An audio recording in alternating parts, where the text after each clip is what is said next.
I am so excited to be back with the English episodes for the podcast because finally I found a way to bring balance into how much I publish in Spanish and how much I publish in English. And I share this in a live on my Instagram at Andrea.Tamaru, where I explain a little bit the process that I've been going through the past few months. And this episode is going to be a little bit lengthier because what I've decided is that I'm going to post at least one English episode a month, and it's going to have the previous Spanish topics, but now in the Spanish in a lengthier version. So today we're going to talk about different topics. One of them, it's definitely about the Yoni Egg, my experience with that, the tango experience, and then also what's the process that I've gone through the last few months with this teaching that I'm doing about how to rewire your brain and work on your mindset in a very, very functional way, where in one session you can really get out of that mindset, and how it has been transforming myself, but also how sometimes we have resistance towards transformation. Welcome, beautiful human being, to this podcast called Alma de Phoenix, a space to understand your sensitivity to live a more fulfilling life. My name is Andrea Tamaru, and I'm a mentor for sensitivity. In this space, I share the discoveries and realizations I have about life throughout my own experience as a sensitive human being and the connection I share with my spiritual guides. Every episode is a new adventure where we grow together. So open your heart and welcome to this space of magic and growth. Because all of this coming back with the English episodes comes from the transformation I've done in the past few months, I want to share first that teaching that I'm still in it, and I think it's going to be 1 or 2 more months until I really finish it. It actually turns out to be, it's a diploma in the university. So the girl that is actually giving us the teaching in Spanish, she managed to convert it into a master's degree. So it's awesome. And I would have never thought that this will change myself so much. I must say, I've never really believed a lot in this thing of like mindsets and like affirmations. It's something that I've never really clicked with. But after going through this journey, oh my God, it makes so much sense to work on your mindset, on your beliefs. And the affirmation bit, I haven't really cracked it, but definitely it is something to have into account. And the thing that I want to share with you is this teaching has taught me the follow, that we all have a specific way to look at life. We have a map for ourselves, and that map is conditioned by our human experience. Some of that experience not just belongs to our human, in my case as Andrea, but sometimes those experiences also come from past lives, because certain information is passed to our soul until it comes to our human side. But it doesn't matter, because if you're able to know what is it, the belief that's behind the action that you're doing, even if it's from another past life, you will be able to crack it and rewire it. And this is something I never thought was possible. And one of the things that happened for me is that, you know, when we build our map throughout our childhood until we decide to really look at the way we think, then we get to see a piece of our map. And imagine your map is like A0 and you get only to see a A5 in kind of size. It's like you get to see a 10th part of the way you think, of the way you structure has been what you have taken in from what you have seen at home, what you have experienced at school, your own experience by living your life. And that is kind of conditioning the way you see. And so how I like to see it is like you have a map, and the map has certain streets that are maybe 2 ways, that are maybe 1 way. The buildings are maybe squared. Some buildings are maybe round. And then you navigate through that map with yourself. And you know that sometimes certain things happen to you and you end up always in the same street. Imagine this happens with you for couples, like every time you have a partner, maybe you leave the partner or the partner leaves you. It's like a pattern that it's repetitive, which means that every time you have a partner, you always go into the same street or you always go to the same building. And it is when you are able to look at it with honesty that you get to see what's really dragging you into that situation. But for that, there is a part who's going to be uncomfortable. And when I say uncomfortable, what I want to say, and the reason why you're going to go there is because in order to really acknowledge why you end up in that building, why you end up in the street, you're going to need to be able to see all the rest of the map that's in dark. You see only 15%, and then the rest, it's dark until the 100. So in order to see the darkness, you are going to face certain things you do not want to face. And this is something that has happened for me throughout the teaching, because the teaching is not just learning how to apply the tools, but it's also to apply them to yourself, which means you get to embody the tools. And I don't think there's anything more powerful than actually embodying what technique or whatever it is that you want to apply with other people and that you want for your life. For me, that is, I never teach something, I never say something that I haven't gone through myself, unless I'm actually channeling and the spiritual guides of someone else are letting me know that, hey, you might want to share this with people because it's needed. But it doesn't mean when I give an advice of something that comes truly from Andrea, from me, means I truly have embodied it. Like I truly do that, what I say. And you will notice that in the vibration. You know, people that they tell you something and they're like, I don't believe anything, because you know from the place that they're sharing is not true. And then you will see other people and you will say, oh my God, they're so true. You know, they're so honest. They're the way they are. And that's because they truly are communicating what they do and how they are things. And so the point with this teaching is that throughout going through this journey, I realized that there are certain places where we show resistance. When we have this pattern that we always end up in the same building, in the same street, the point is not to understand how we got there, is to go back to the place that it triggered the entire thing. And usually the trigger is connected to an emotion, like you feel frustrated or you feel like you're blocking something is basically bothering you.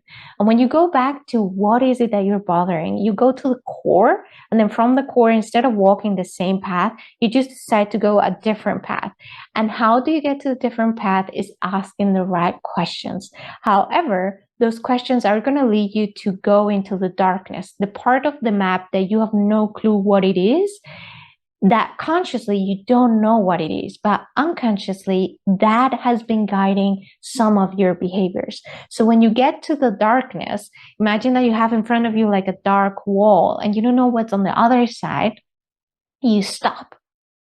And of course you're going to stop. You are going into the unknown. And you know that once you transpass the darkness, there is no going back. There's a part of you that's going to die in that moment, that's going to stay behind. And you know there is a different you that you gotta be in order to get what you want. But in that moment, from going from one side to the other, you're going to need to lose something in order to create space to gain something else. And sometimes going from the place that we are to the place where we want to go is not so easy, because we are certain things that we do not want to let go because we have identified ourselves with that, and it requires that we let go of it. And then we question, who are we then? Who do I become if I let go of that part that I've thought has always defining me, or I have used to define myself? And there, when we're able to let go of that, it's where the transformation happens. But it's going to be uncomfortable sometimes, and we're going to face that resistance. So this is something that I've acknowledged throughout my phase of the teaching, and there is still so much going on, but I'm taking so much transformation. And I know through this teaching, I can go so much farther. And if you ever want to have a one-on-one with me regarding this, they will be launched probably in 2 months or so. And I can tell you it's going to transform if you allow the transformation to be part of, because sometimes we think we are ready for that. Like we really, really want it. But we also get to a point where you see you want it, but at the same time, if you do things, if you try things, it's because they're not working, is because there is a part of you who still doesn't want that change.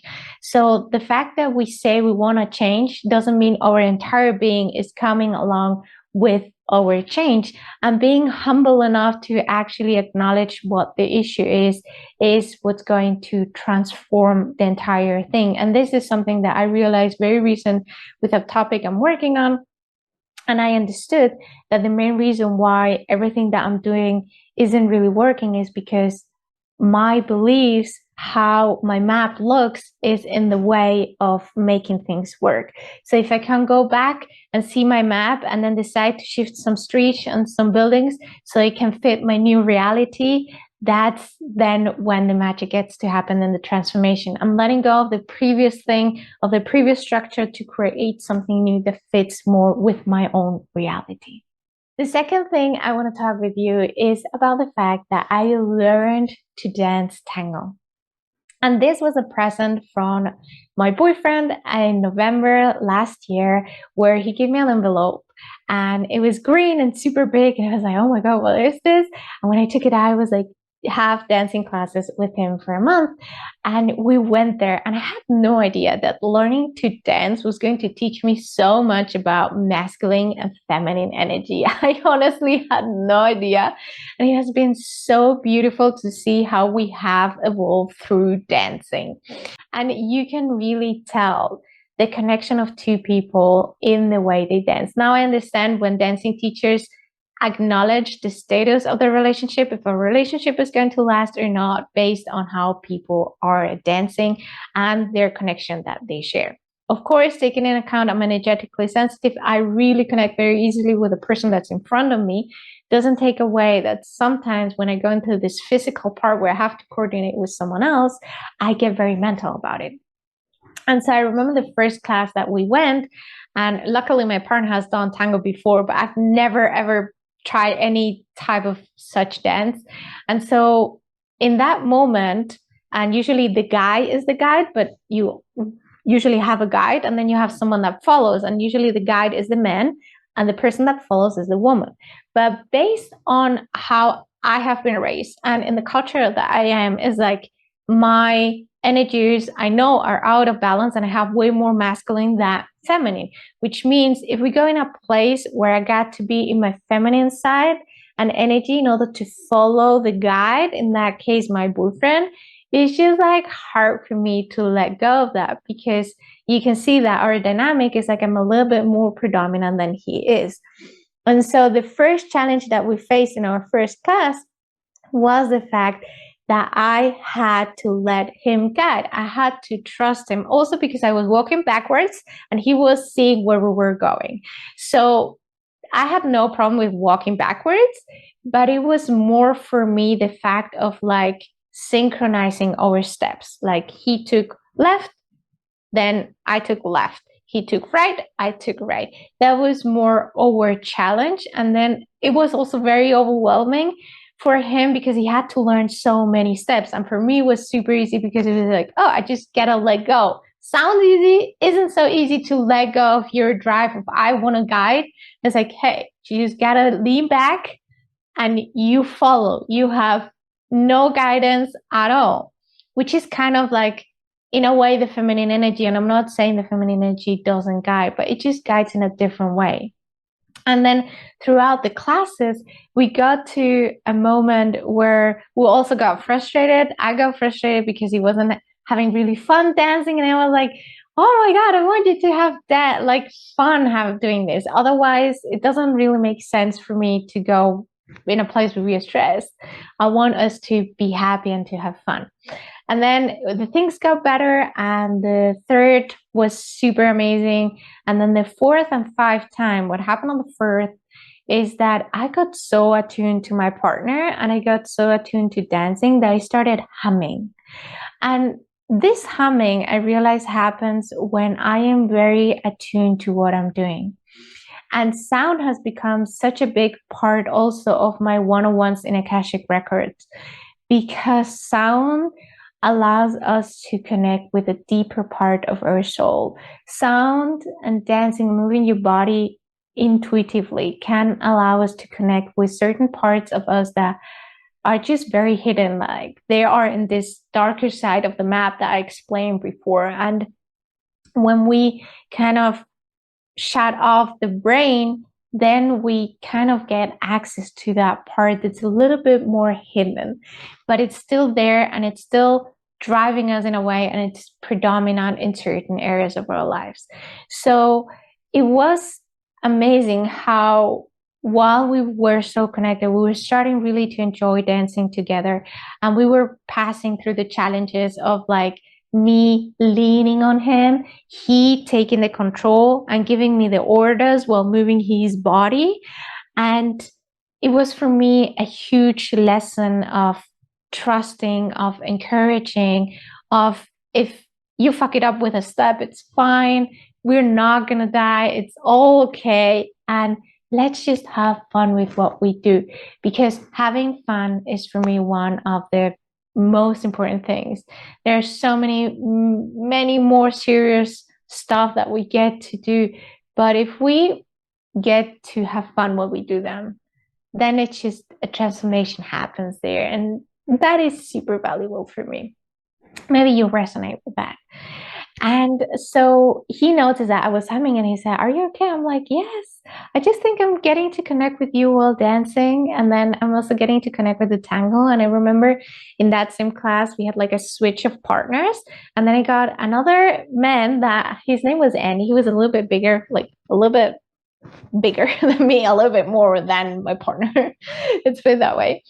And I was with my hands on his chest because that's where we were meant to have them at the beginning. His hands were on my shoulder and we were dancing. He was like, "Oh, you do it very well." I'm like, "Oh, thank you."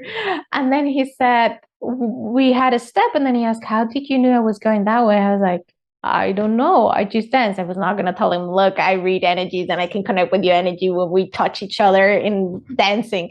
So the guy said, "Okay, let's do something because it seems like you really connected." It's like, "I'm going to let go of my hands holding your shoulders, and with your hands only on my chest, let's see if we can move through this space." And I was a little bit shaken of like, "Oh my God, is this actually going to work? Is it only like your chest game what's holding me and giving me the movement?"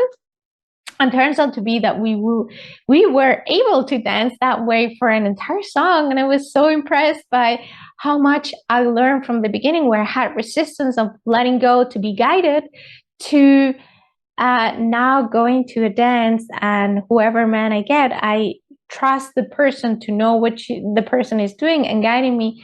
And it also reflects how much I am fixed into my own guidance and my own intuition and trusting into my spiritual guides. But when I go to the physical plane, for me, it's kind of like a different game. Is sometimes for me harder to trust into the physical part of being human, that on the spiritual of like receiving information is easy, having ideas is easy, but just trusting in the physical is what also showed in the dancing was a little bit harder for me to do, because I'm less used to, and I'm more into my mental side of like my masculine energy of like, I gotta do and I gotta have the structure to do it. So at the end, we were super happy, my partner and me, that we took this tango, and we're definitely going to keep on dancing. So I'm excited for that.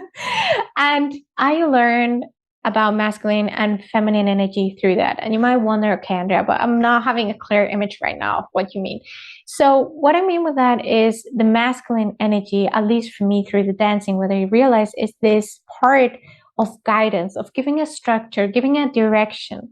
And it has a path, it has a reason, and if it's going to change direction, it will have the structure to do so. But it's containing the feminine energy that's letting herself be guided by the masculine, which means is that masculine giving the frame and the feminine is inside, dancing, moving, being creative, giving the beautiful side to whatever masculine is holding. And the masculine doesn't mean it has to hold like you by the shoulders. Like the men show me, I can let go of the hands, I can still be there and still have power and direction. And I don't need to hold my feminine to be contained. I can let the feminine be part of what she is in the way that she wants, as long as the feminine side trusts that the masculine knows where the direction is going and where the steps are heading. And it was so interesting that through this human experience, I got to connect it with a more higher plane in a way. If we want to call it higher plane, I usually don't like that, but it just allowed me to connect to a different plane where the masculine and feminine energy could be explained in a way that was comprehensive to me. So if I give you all of this explanation, is because you might have been wondering, okay, what is a masculine and feminine energy and how do they relate to each other? So through the tango, I realized what I have predominant in my human self, which is the masculine, and how to balance out to my feminine and how to give my feminine a little bit more space to be herself, to open up, to flow, because it's just so amazing and so great. Actually, when I do my one-on-one in Akashic Records, it is my feminine side who is predominant because I'm trusting on my spiritual guides and the spiritual guides of the other person in front of me to connect. And actually, I want to share something else about the one-on-ones Akashic Records. This is the month of March, the last month that I'm going to do them the way you know them right now. It's 90 minutes, 122 years. And this is going to shift because of the internal shift that I've been having based on the first part of the podcast where I explained this teaching has really shifted a few things. And I'm not feeling so much the Akashic record readings, how I'm doing them right now, and I want to change them. So I'm going to stop doing them the way they are right now. This is March 2023, the last month where you are going to have the option to book a session with me like they are right now until now. And then afterwards they will disappear. Something else will come, definitely. There's also other things, fun and amazing things that are lighting my heart that are going to come up. So stay tuned. Mostly on my Instagram, you can find me on Andrea.Tamaru, or on the Spanish one as well, which is Andrea Tamaru S.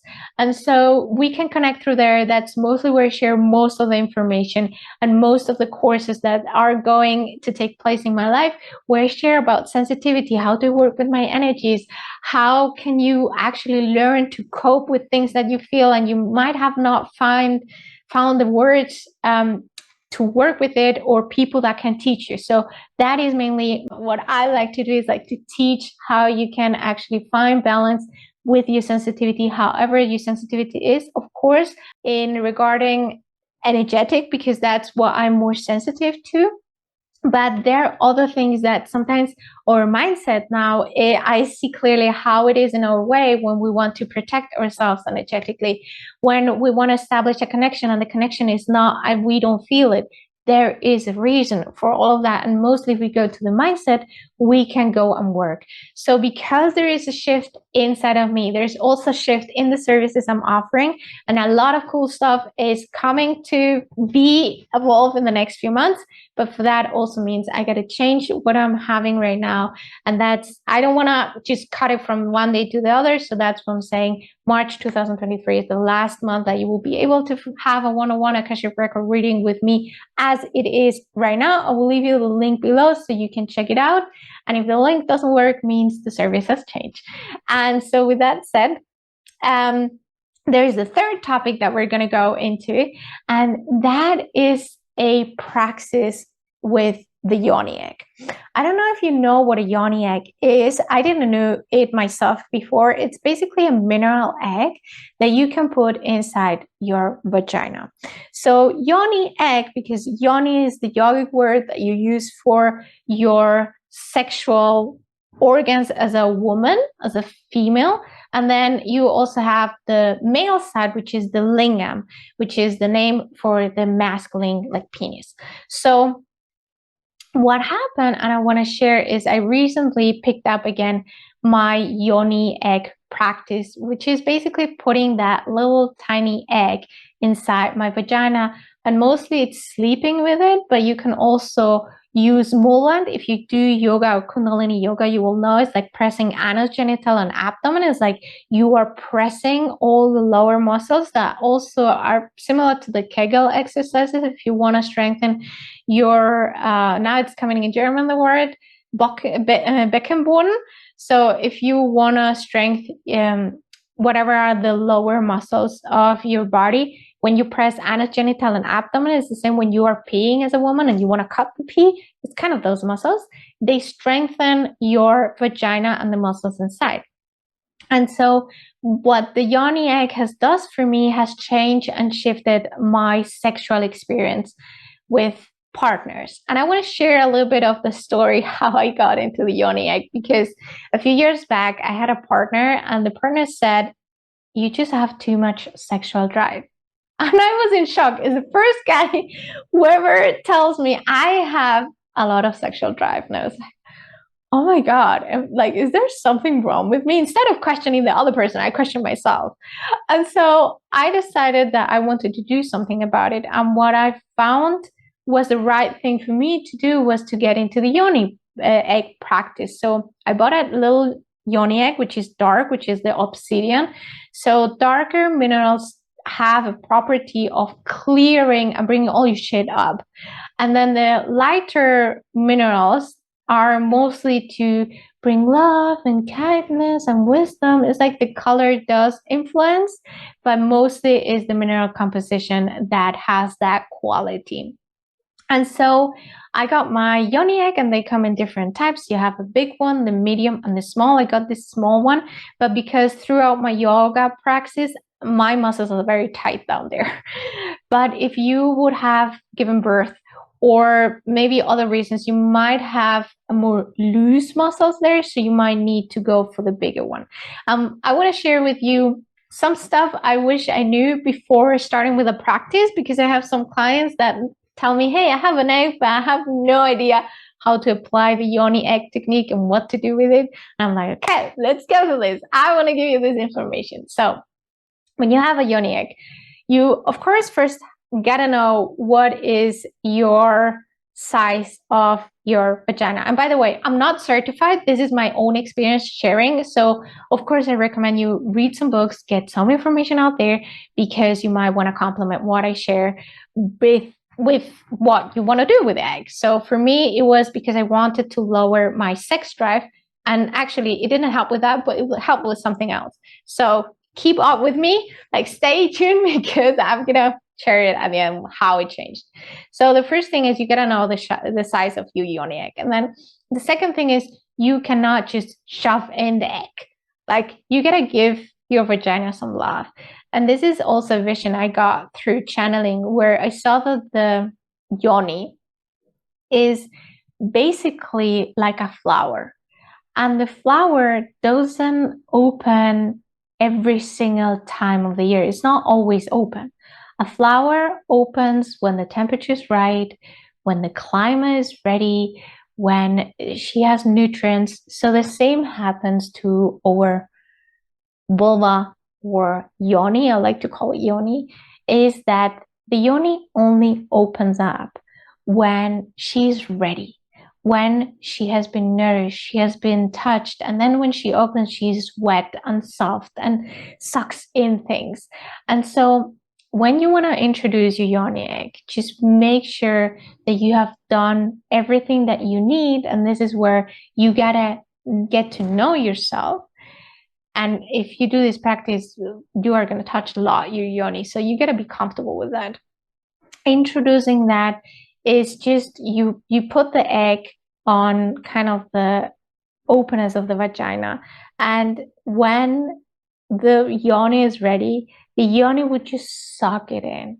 And this can also happen through a sexual intercourse with a penis. Like if the yoni is ready, the lingam would just be sucked in and it's going to slide super easily. And the same happens with the egg.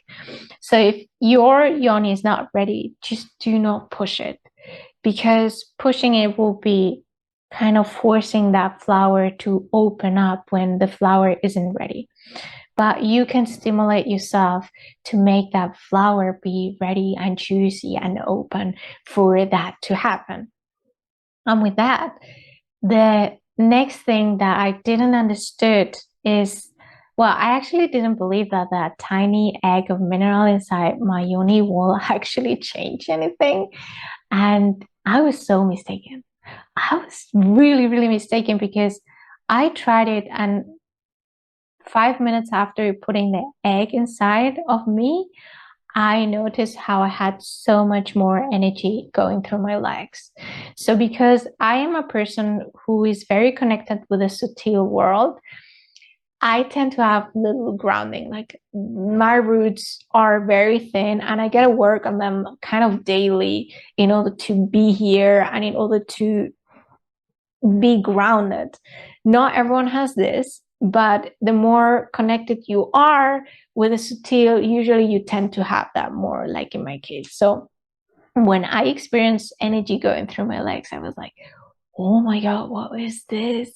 I never thought that having weight inside my yoni will create that grounding. But of course, if you think about women that are pregnant have a lot of grounding, because they are carrying a lot of heaviness inside their bodies with the baby. So they have grounding. So if you put a little tiny mineral and you take in account that the mineral is amplifying whatever quality it has, because you're introducing it inside of your human body, then it's like it gives you that grounding. And of course, I chose the obsidian dark, which is bring your shit up, girl. You're gonna see all the things that you don't like. So I use the yoni egg for every single night for an entire month. And a few funny things happen, because the yoni eggs can have like a hole and then you can put a string. I usually don't like that, because I'm not sure how hygienic that is to put the string. And I have zero issues putting my fingers inside to get the yoni egg out. Sometimes through the muscles of mulvan, like the anus, genital, and abdomen, through pressing it, you can expulse the egg. I think that gets a little bit more practice, but I got to do that kind of in a week. But I think it's because my yoga practice just helps with the muscles being tight. So if you don't have muscles that are tight, I guess it's okay that it just takes a little bit longer. So taking the egg out is kind of like, a lot of people, what they said in the book is they get stressed. And I must say, the first time I tried to get my egg out and it wasn't so easy, I got stressed. But that's counterproductive, because if you get stressed, your body gets tight, every muscle tights up, and if it tights up, the egg is going up. And you need to relax in order for the egg to fall down, and then with your fingers you can pull it out, or if you have the string, you can, with the string pulling, get it very easily out. So in a way, learning how to relax. And then also another thing that happened is, because I usually wake up in the morning and I go to the bathroom to actually take a shit. What happens is, if you take a shit and the egg is still inside, through taking a shit, the egg is going to come out. And it was one time where actually the egg fall into the toilet, and I had to fish my egg and then of course clean it very thoroughly before using it again. But just take into account that if you're sleeping with your egg and you wake up and you go to the toilet, the egg might just get out and ends up in the toilet. So just be aware. Also, there was 1 or 2 times where I forgot that I had my egg in. I used to work in a sales, so standing all day, and I don't know why, at a certain point you forget that you have the egg if you sleep with it. And then I was in the shop folding something, and then suddenly I was like, oh my God, my egg is coming out. So I had to rush to the bathroom to take the egg out, store it somewhere. And so funny things that happen when you use the yoni egg as a practice. But what it did do to me, even though it didn't took my sex drive down, what happened is that suddenly I was able to come through penetration. So all my time that I've been sexually active until a few years back, I was never able to have a orgasm through penetration. I was only able to have orgasm through my clit. And I was happy with that. But I had no idea that it was because my yoni had accumulated so much energetic information. And I believe not just from this life, from other lives as well, because our body is a bridge in a way for us to also be able to contact that information and bring it down to the physical and the human plane. And so through the yoni practice, and also the dreams were crazy with the yoni. So it helped me clear out a lot of things that then helped me with my sexual life to be able to come through penetration. And I'm not saying this might happen to you, might or it might not. But I think the primary reason why you go into this practice should be to get to know yourself and get to know your yoni. Like, what does she like? What is she comfortable with? What has she gone through that you haven't acknowledged? Because through the practice, I got to understand that there were certain moments where I said yes and I wanted to say no. And there were certain things that were not all right. And through the yoni egg inside of me, I could clear all of that out. I'm so grateful. And from time to time, I go back to it. I get the feeling also that through dancing tango, my muscles down there have gotten a little bit loose. So that's also why I've gone back to my yoni praxis. And I'm really happy to be back at it. And the last thing that we have tried, my partner and I lately, is to actually have sex with a yoni egg. At the beginning, I wanted to try this with a few other guys, but they were all like, I don't think everything is going to fit. And I must say, my partner was also like, I don't think everything is going to fit. I was like, look, if I'm supposed to give birth through there should be enough space for everything. So we were like, okay, let's try it. So we tried it. And actually, I had a lot more pleasure with the yoni egg and his lingam inside of me, like having sex. And I asked him if he could feel the yoni egg inside, and he said, no, I cannot feel it. Like, he thought he was going to hit onto the yoni egg through the movement, but he actually said no. And actually, it also gives me pleasure, like a different type of pleasure. It's like your yoni is way more excited. It's like way more juicy. I'm way more open. And so I was like, okay, this is great. So we got to see that the yoni egg can be used for yourself, but could also be used with your partner if the partner, of course, it's okay with doing that. You can always try and see. So as a man, if you have a woman that asks you to have sex while having a yoni egg, just try it out. You might feel it, you might not feel it, but from my partner's view, he didn't feel anything, and he was very happy with me having the egg inside and having sex together. So it's just a matter of trying. And also, I remember right now that usually what the egg also can do for you is, if you don't have enough lubrication, it can actually increase or just irrigate. It definitely makes that the irrigation in your yoni just gets more, because it's a harder stuff. The yoni egg is hard, it's rubbing against something soft, so it creates a certain blood flow that allows the excitement to be increased. And so therefore it makes it so much more sensitive to movements and sensitive to certain things, and can unblock whatever has been stuck energetically inside your yoni. So that's it for the moment. Those are the 3 topics that I cover in this podcast. It's probably a lengthier one, but I hope you enjoyed it.